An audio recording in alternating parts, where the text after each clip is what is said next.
ચૂંટણી પતી ગઈ, પરિણામો આવી ગયા અને આજે પણ જ્યાં જ્યાં કોંગ્રેસ પક્ષની બહુમતી છે એવા તાલુકાઓમાં ભાજપના નેતાઓના ઇશારે કોંગ્રેસના ચૂંટાયેલા સભ્યોને ડરાવવા દબાવવાનો પ્રયત્ન પોલીસ અધિકારીઓ અને એના કર્મચારીઓ દ્વારા થઈ રહ્યો છે।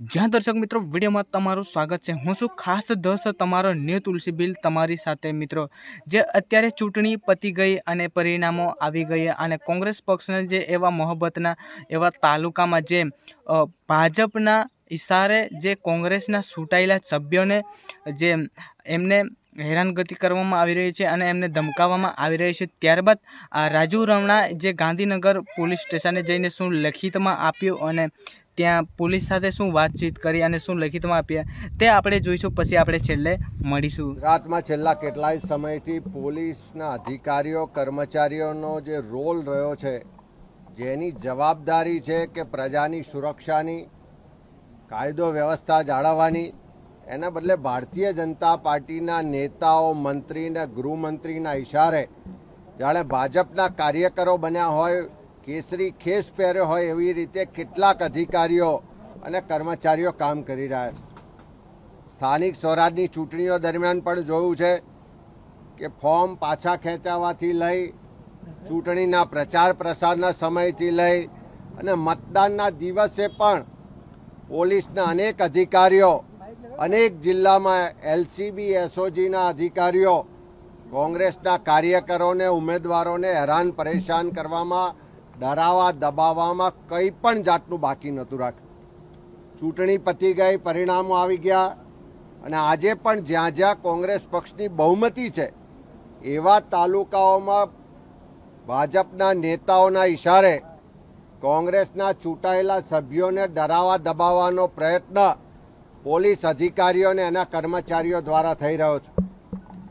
એ દ્વારકા જિલ્લામાં એલસીબી ને એની ટીમ રાત્રે 1 વાગે જે હોટલમાં કોંગ્રેસના ચૂંટાયેલા સભ્યો રોકાયા હોય એ હોટલના દરવાજા ખોલાવે, જે રૂમોમાં મહિલા સભ્યો રોકાયા હોય એ રૂમોની ચાવી, ડુપ્લિકેટ ચાવી મેળવીને રૂમોને જબરજસ્તી ખોલીને ડરાવવા ધમકાવવામાં આવે।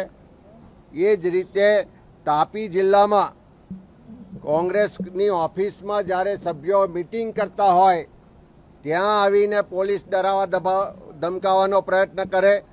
બનાસકાંઠામાં વડગામ હોય, મોરબી હોય, આણંદ હોય, દાહોદ હોય કે અલગ અલગ જિલ્લામાં જે રીતે ચૂંટાયેલા કોંગ્રેસના સભ્યોને ડરાવી ધમકાવીને એવો પ્રયત્ન થાય છે કે આવનારી 23 અને 25 તારીખે જે ચૂંટણીઓ થવાની છે એમાં ભાજપની તરફેણમાં મતદાન કરવા માટે દબાણ ઊભું કરવામાં આવે છે। અરવલ્લી જિલ્લામાં પણ જ્યાં બહુમતી આવી છે ત્યાં જિલ્લા કોંગ્રેસના આગેવાનોને ખોટી રીતે પૂછપરછ કરવાના બહાને લઈ જાય અને સામે એવું દબાણ કરવામાં આવે છે કે આ તાલુકા પંચાયત ભાજપના હવાલે મૂકી દો તો તમારી પર કેસ નહીં થાય, નહીં તો તમને ખોટા કેસોમાં ભરાવીને કાર્યવાહી કરીશું। આજે ડીજીપીને પણ વાત કરી છે કે થોડા દિવસ પહેલાં વડોદરાના અમારા ચૂંટાયેલા કોર્પોરેટર આશીષ જોશી, જેની પર બિલકુલ ખોટી રીતે દારૂનો કેસ કરવામાં આવે છે, બુટલેગર પોતે પોતાના જામીન માટેના નિવેદનમાં લખાવે છે કે આ દારૂ અમારે ત્યાં સામાજિક પ્રસંગ હતો એના માટે મંગાયો છે અને બીજી બાજુ એફઆઈઆર એવી નોંધવામાં આવે છે કે આશીષ જોશીએ દારૂ મંગાવ્યો તો આશીષ જોશીની ધરપકડ કરવામાં આવે છે, ખોટા રિમાન્ડ આપવામાં આવે છે અને ત્યાર પછી જ્યારે જામીનનો સમય આવે ત્યારે 111ની કલમ ઉમેરીને ફરીથી જેલમાં મોકલવામાં આવે છે। ત્યારે 23 અને 25 તારીખે ગુજરાતમાં તાલુકા પંચાયત, જિલ્લા પંચાયતમાં પ્રમુખ પદ માટે, ઉપપ્રમુખ પદ માટે ચૂંટણીઓ થવાની, ત્યારે એવા સંજોગોમાં જે ભાજપના પિઠ્ઠું બનેલા જે પોલીસ અધિકારીઓ છે, કર્મચારીઓ છે એ પોતાની ફરજ બરોબર નિભાવે, કોઈ જાતના ભાજપના એજન્ટ બનવાનું કામ ના કરે, ન્યાયિક રીતે પ્રક્રિયા થાય અને જે ચૂંટણી પ્રક્રિયાનો હોલ છે એ હોલમાં પોલીસને જવાની પરમિશન નથી હોતી જ્યાં સુધી ચૂંટણી અધિકારી એને ના બોલાવે, પણ કેટલીક જગ્યાએ પોલીસના અધિકારીઓ અંદર ઊભા રહીને દબાણ ઊભું કરવાનો પ્રયત્ન કરે છે।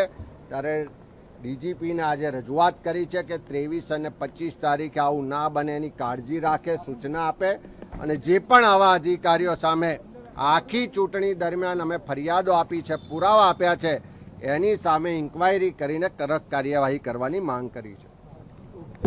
તો મિત્રો તમે વિડીયો પૂરો જોયો હશે તો ખૂબ તમારો આભાર. અને તમારા તુલસી બિલની યુટ્યુબ ચેનલને તમે પહેલાંથી તમે સબસ્ક્રાઈબ કરીને રાખી હશે તો પણ તમારો ખૂબ આભાર માનું છું. અને બસ આજનો વિડીયો અહીંયા સમાપ્ત થશે, ત્યારબાદ આપણે તુરંત કોઈક એવા નવો વિડીયો સાથે મળીએ.